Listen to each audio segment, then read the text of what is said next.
What's up, everybody? It's Jaron from Berkshire Bike and Board, and this is a 2024 Cervelo Soloist.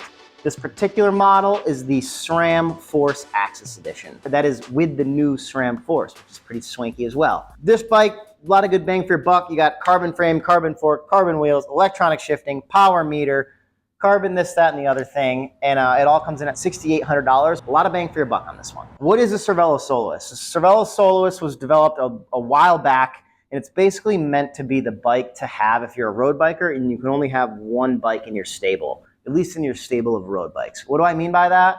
R5 is situated way over here. That's a lightweight climbing bike. S5 is situated over here. That's more of an aero race road bike. This thing in the middle is good at doing both of those things. So it can climb uphill, it can ride aero in a pace line, ride aero on a flat straight road, break the wind for you. It's got a pretty aggressive road geometry. It's got some fairly, straightforward aero tubing, but it isn't like this full-on aero heavy time trial bike, if you will. It's a great bike to have, again, if you can have one road bike in the stable. A couple other things I want to talk about that are just kind of like at a distance details. One, the paint job. Pretty sweet paint job on this thing. It's like a black, metallic-y black. There's tons of sparkle in the paint, which is pretty cool. Thank God bike manufacturers are going back to the glossy paint, because I think all of us it's safe to say that we're sick of matte black, maybe. At least I am, and I am for one reason. You can't keep your matte black bike clean. It's tough to get it looking good, whereas this thing, I mean, literally it's as simple as like, and I have a perfectly clean bicycle, which is nice. On this particular bike, what makes it great? There's a lot of things about Cervelo that are pretty cool, but I think the one thing they do that sometimes get overlooked is that they're not doing a lot of gimmicks. You know what I mean? Some other companies put a brand new thing on this and the super gizmo-y, gadgety thing. Cervelo makes clean bikes, they're fast, and they're super refined, I would say. And that's probably what shines out the most on this bike. So first thing I want to talk about, I'll say that I built this bike, which is not something I do very often, but I was able to build this one with some help. And when you build a bike, you get your hands on it, you really get to see a lot of the features of the bike and the build quality from the ground up. So about the cables. Integrated cables are new for us in the road bike world. There's a lot of pros and cons to them. The pros are they look clean. They're super integrated. There's no air that goes over them, and really aesthetically they're pleasing. The cons of them are they're nearly impossible to work on easily. A lot of times something as simple as like adjusting a stem, you have to, pull the brake cables out, put them back together, re-bleed your brakes, like really a nightmare. Cervelo, in my opinion, nailed it on this one. So what do? They're using this like hybrid integrated cable setup. So your cables come around from your shifters, obviously, and then on the real swanky bikes, they come through inside your handlebar and then inside your stem and through your steer tube here and then through your frame.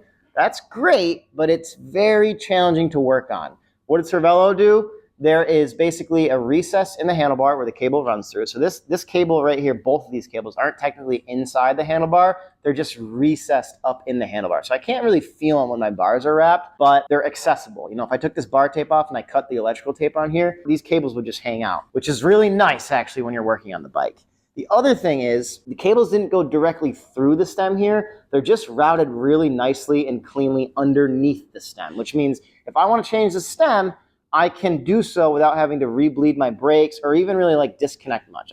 There's this little fastener here, we'll call it, that I can unscrew with one screw, put a new Cervelo stem on here, redo the screw, and be happy. Easy to do. The one thing I'll say about the stem is you can't flip the stem because the port where this screw goes into is only on one side of the stem, because we're road bikers and we like things clean. So the top is nice and smooth. There's no bumper or grommet or anything in there. It's just a nice, clean, smooth top. Then my personal favorite thing, every manufacturer is doing this a little bit differently right now, is how they've routed these cables into the frame. So we've got a head tube cap, whatever you want to call it right here. It's plastic. There's a port in here. The two cables run in this port and into the frame. And where they go in this port, there's a little teeny tiny rubber bumper right here. Why is that bumper there? Because these cables, if they were rubbing against these little carbon spacers right here, it would create some friction on these cables and it would start to cut through these cables. Plenty of manufacturers would run it like that, and then somebody would buy a bike from us and they would bring it back and say, hey, this is cutting through my cables and we have to find a solution here at the bike shop. We're happy to find that solution, but we'd love to not if we didn't have to. In this case, I'm pretty confident that This bumper is going to do the job, and these cables are going to last thousands of miles. So kudos to you, Cervelo, for being the best that I've seen of running a hybrid integrated cable setup in the cleanest way that I've seen so far. The higher end version bikes, the cables go through the stem, through the head tube, and there's all these really confusing little spacers that make everything go together perfectly, and they're in 1,000 pieces. It's really complicated, and it's a pain in the ass. This has a normal spacers, normal plug to pull everything together nice and neatly. It's easy to do. All the parts don't fall on the ground and go everywhere. I think hybrid, what I'm calling it, integrated cables, is the best of both worlds. That's just my opinion. Couple other things that are super clean about this bike. All the little like ports and stuff like that on the frame come with perfectly built little grommets and bumpers and stuff like that. Like they've really thought about the little details. There's nothing like that crazy about the bike. The crazy thing is how clean everything comes together. Like even something as simple as like, I've seen a million different versions of a wedge that clamps the seat post into a bike. This is probably my favorite. Slips inside the frame really easily. It doesn't fall inside of the frame like a lot of the other ones do. It works really well, which not all of them do. And there's just a little clean rubber gasket that slides down on the top very easily and sits in there and is nice and refined. It seems like a small little detail, but when you look at 1,000 of these bikes all the time, you get your hands all over them, and you see one that's really well done, I have to give a little credit to where it's due. Oh God, here he comes. I'm gonna talk about how it's threaded, so please tell me I'm right. Bottom bracket. Another great feature. This is running a BB Ray T47. That sounds like Greek. What does it mean? It's a threaded bottom bracket. The bike industry goes back and forth between threaded and press fit all the time. Press fit is complicated. You need special tools. They're scary to set up because sometimes you can put too much. I'm not a big fan. They creak a lot too. This is threaded, which means you just screw it together. Less maintenance, easier to work on if you need to work on it. They don't creak very often, which is pretty nice. I really like a threaded bottom bracket, so kudos to you, Cervelo, for putting a threaded bottom bracket on here. And while we're talking about bottom brackets, let's talk about the new force group set just really quickly. Integrated dual-sided power meter, that's awesome. The only change really, there's a few small changes. The biggest one is probably the hoods. So shift levers have been designed to be a little bit smaller, which is nice. I like smaller shift levers. I don't know if anybody remembers when Di2 first came out, but the hoods were like this tall coming off your handlebars. It was weird. Things are just getting more refined. No major huge changes in my opinion, but aesthetically and ergonomically, it feels pretty nice. Tires, they're getting bigger every single day. Tade's running 28s on his Colnago that run 31. These are 28s on a Santa Cruz Reserve wheel set. 32 mil. Cervelo spec'd this bike with 28 mil Vittoria tires, set up on Santa Cruz Reserve wheels, which is awesome. And they measure 32 millimeters. Why? Because it's a wide rim. How do I feel about 32 millimeter tires? Tade is running 32 mil tires in the Tour. Tade is running 28 mil tires that measure 31 mil, and he's doing fine. Why do I like big tires? They're a little bit more comfortable. They're a little bit more supple. They have a little bit more grip. And they seem to roll just as fast. So this bike fits technically up to a 32 mil tire, which will probably measure 34 millimeters. Smoother is faster, bigger is better. I don't know, but I think one thing this bike does is it allows you to run a tire that, our tires are probably going to get bigger over time. This kind of future-proofs you, if you will. A couple of little details that are maybe stupid but matter to me. Cervelo on the side. I don't know what it is. I think it's like because the cool kids do it. Just like Specialized likes to put S-Works on the side of their bikes, and you see a cool kid riding an S-Works bikes and you want one. Same thing with me on this thing. Something about a bike that just says Cervelo on the side. I'm like, ooh, shiny object syndrome. I kind of want that, Jonas rides one, Wout rides one. It's got to be decent. I don't know. I just think it looks cool. A lot of contrast there. It's a stupid thing to nerd out over, but I think it looks good. Okay, let's talk real quickly about the bike industry. So this is a Cervelo. It has Santa Cruz wheels on it, or Santa Cruz rims, I should say, laced to zip hubs. Pon is a big holding company that owns a bunch of companies in the bike industry. Cool thing is that they're starting to spec different bikes with different manufacturers, parts that are all kind of under one roof. I don't know. It's confusing. But I love how the Cervelos, they're not creating their own wheels. They're putting Santa Cruz wheels on them. I think it's cool. I like that. The next part of it is it's got a zip hub in the front and rear. Nice quality hub. Sounds good.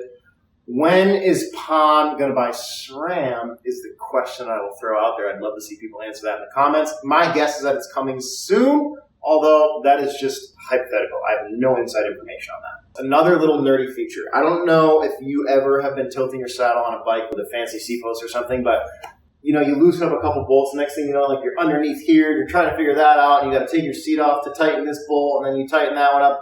Not here, folks. I loosen up this one bolt right here, and there's a little like almost barrel adjuster right here that I can use to set the angle of my seat. I just snug this seat post back up. It's not a huge deal. It's not a rear suspension on a road bike. It's not an integrated cable that runs through the disc brake rotor, if you catch my joke there. It's just a little feature that makes working on your bike nicer. Stuff in the box. I don't have the box in front of me, but the box comes with a few little things. It comes with the normal Cervelo owner's manual that has a lot of information in, and a lawyer wrote it. It's hard to read. But then it comes with this nice setup manual, which is like pictures and 20 pages and really clean, and has all the information about what grommets to put there, where, and how to install your handlebar computer that comes with the bicycle that's integrated and nice and neat and nifty. And it's just, again, it's like these little details that you're like, why is this bike $6,800 but the one from X manufacturer is $6,400?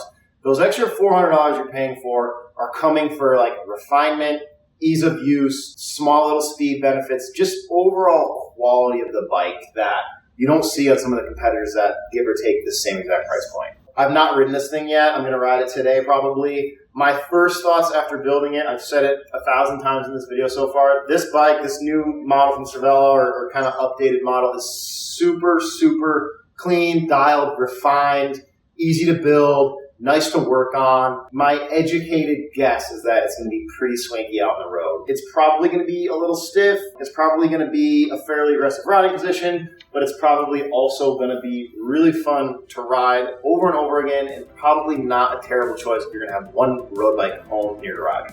So, with all that said, if you like this kind of content, give us a thumbs up, subscribe, and like I always say, round up for distance, round up for time. Thanks for watching.